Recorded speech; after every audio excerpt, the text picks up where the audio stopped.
This is Julia with iCadenza, and I'm here with wonderful pianist and collaborative pianist Armen Guzelimian, and I'm so happy to be here with you. I'm delighted to be here with you. My first question for you is kind of a natural question that a lot of people have for collaborative pianists. How did you choose to pursue collaborative piano as opposed to a solo piano career exclusively? Well, I'm not sure that it didn't choose me, actually. As far back as I can remember, when I was at LA City College, when I look at my old programs, I see the fact that one week I was doing solo, the next week I was accompanying singers and instrumentalists on the noon concert series at the junior college, and it kind of had its seed there. And then when I went to UCLA and I took a class called a class for vocal collaboration and vocal literature by my soon-to-be mentor at that time, Natalie Limonik, and I got introduced to got plunged into the vocal literature. And from then on, it was like, history just took care of itself. And then I continued the instrumental chamber music, the solo, which I continue to this day. And I would hate to think that I would miss any one of them if I focused on just the one item or the one genre of piano music, of piano playing. And you have performed with some of the most incredible artists of our day. You performed with Domingo, with Diana Tash, who we met a little bit earlier, and so many incredible... And Kirita Kanawa and Tom Hampson and Lucia Pop and Peter Schreier, and I was very, very lucky. And you get spoiled because then I think, well, I don't want just to do it just with anybody because I've had all these great experiences, and it kind of spoiled me, and I wait for the next great one. Well, do you have any anecdotes or any stories about things that happened backstage? Well, yes, actually, many. It's hard to choose, but one of the more recent ones, I jumped in last minute and did a recital tour with Kirita Kanawa, and it was our first time together, and we literally met the night before. Wow. And not even in town.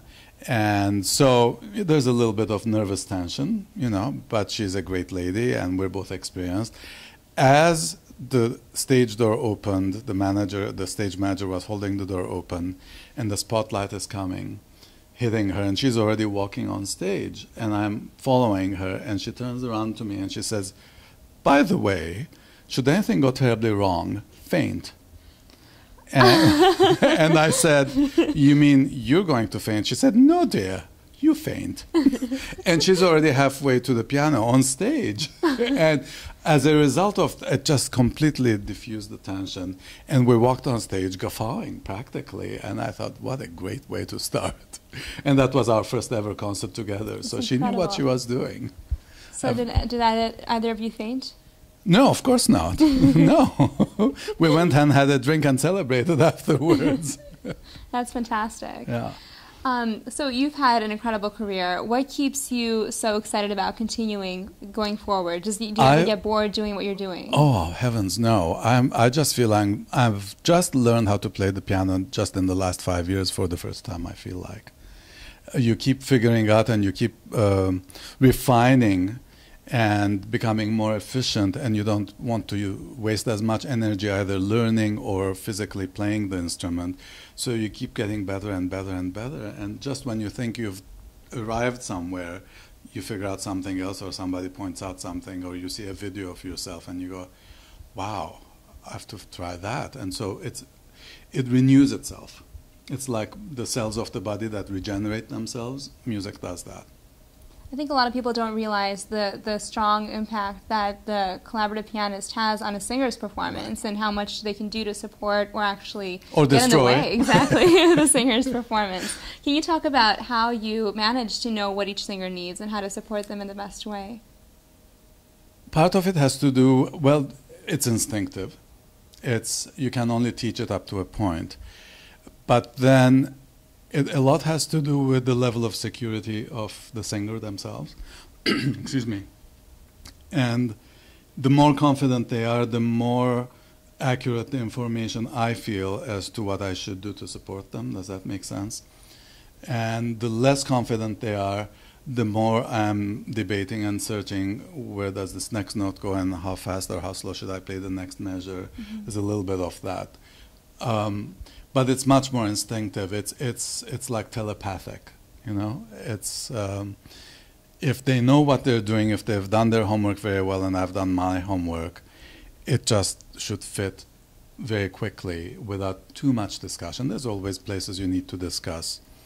Luckily, as I said, with all the greats that I've had the opportunity to make music, a lot of times you get at the most 2 rehearsals, 3 rehearsals if you're lucky, especially preparing for a tour. So you better be ready. And then there's such a thing as chemistry, you know? And luckily I've been blessed in that way that all the greats that I've worked with, we've gotten along so well, so quickly. And you feel like you've just become friends in the space of 48 hours. For an aspiring collaborative pianist who hopes to follow in your shoes, what would you say were the best things that you did in both building your artistry and in pursuing this career? Go to as many concerts of every kind of music you possibly can. Do not limit it to vocal literature, do not limit it to piano solo, do not limit it to symphony or opera. Go to expose yourself to all kinds of great music and great music making of all kinds, because it will, by osmosis, inform your choices and your decisions every time you sit at your own instrument. And be open-minded and never stop practicing. I mean, one of the misconceptions about being a collaborative pianist is that it kind of takes, it's less technically demanding or challenging than being a solo pianist, and it's not. You've got to give it 100,000% of everything you have in your preparation, including technical preparation every day, because there are songs by great composers, Rachmaninoff, Tchaikovsky, Wolf, that are as hard as any solo piano concerto. So you cannot just say, I'm the accompanist or I'm the collaborative pianist and they're the star, so I can hide behind, I don't have to be perfect, or it doesn't have to be at the highest possible level of artistry. Do you ever regret not pursuing a solo career? No, because I'm still doing it. In fact, I was going to tell you, in October, I have a weekend's worth of activity in Spokane, Washington, where the first night I'm guest pianist with the Spokane String Quartet. And we play trios and quartets, and I play solo one piece. Next day, I do a masterclass for singers, and probably with the pianist who's playing for them. And the very next day, I judge the Met auditions. 3 months ago, I did 2 solo programs. End of October, after I come back from Washington, I'm doing a solo program for a private foundation organization here in town. So how can I regret it? I'm too busy practicing my repertoire. How do you approach judging competitions? That's a kind of a different ballgame. It is. I've been doing it for a long, long time. I've been a judge for the Met auditions for, I would say, over 20 years almost. And you bring every ounce of knowledge, and a lot has to do again with instinct. And since I train so many wonderful singers over the years, both in academia and privately, I know what we're looking for. I know, why does an audience member go to an opera, pay $300 to a performance of an opera? They're looking for something to uplift themselves from their daily routine. And so as judges, we're looking for those qualities that audiences are looking for to get excited by. And of course, we have the extra technical knowledge that we apply. So when it comes to singers, what do you think it is that enables a singer to have that extra something that other singers don't have? What should singers be striving to do?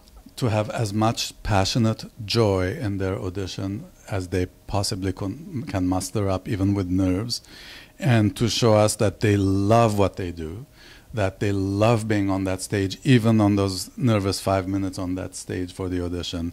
They love it so much that they cannot help it. That's what comes across. And for me, every time that I've really heard an exceptional talent, it happened not too long ago, all 3 of us judges put our pencils down and couldn't even write. We just looked up and were in admiration. When that happens, especially when 3 judges, 4 judges are doing the same thing, you know you found somebody great. That's incredible. When you're not busy making all your notes that they're going to read and improve, and you can no longer write. You put your pencil down and you go, wow. It's that simple.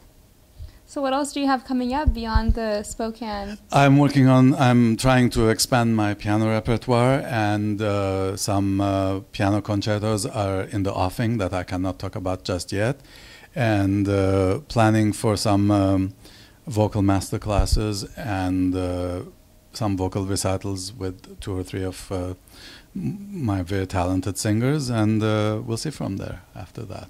Wonderful. Keeps one very busy. Well, we're excited to see what's coming up, especially the things that are still under wraps. Exactly. And thank you so much for your time. My It's been so pleasure. wonderful talking Thank to you. It was a great pleasure. Thanks. Thank you.